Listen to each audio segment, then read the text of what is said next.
Let's talk about the alternate Attack on Titan ending, known as Attack on Titan no Requiem.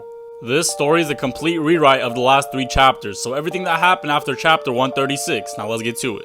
The story starts off with a younger Eren waking up in the path, expecting to see Mikasa, but instead he sees his older self. Present Eren is giving his younger self a history lesson on the meaning of life and the origins of the world. But there's 2 perspectives being told, one from older Eren talking to his younger self, and one from Zeke speaking to Armin. But ultimately they're having the same conversation, the manga just keeps paneling back and forth.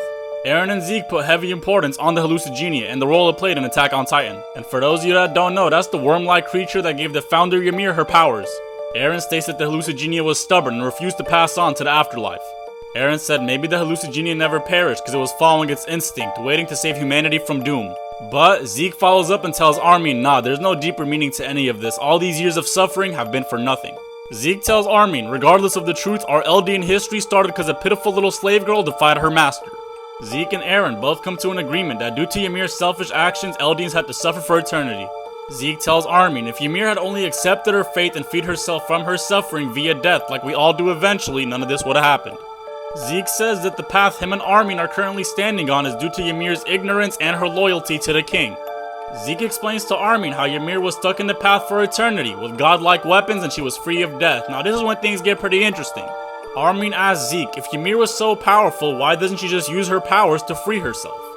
Then Eren continues the convo and says, I've asked myself this question for a long time. Why didn't she get revenge on the man and the people who enslaved her instead of serving them? Zeke follows up and says it wasn't Ymir's power that was the issue, it was her willpower. She couldn't separate her desires from her abusers. Zeke tells Armin Eren was the only one that could understand Ymir and he gave her what she always desired. Freedom, and we get this sick-ass panel of older and younger Eren standing on top of the clouds. Younger Eren asks his present self, so if Ymir's free, doesn't that mean we're all free? And older Eren responds with, no, not yet. Younger Eren is confused at the response and asks his older self, what else is she waiting for? You showed her she's not alone anymore. Present Eren says Ymir's been waiting for 2,000 years for someone not to just free her, but free Eldians as well, and that's why you're here, young one. Eren said he saw all the possible paths, but there was only one that led to justice for Eldians. He lets his younger self know when he wakes up, this is all gonna feel like a dream. He's gonna forget what he learned, but he's not gonna forget what he felt until younger Eren touches Historia's hand and he finally gets a vision of his faith. This is top-notch writing right here.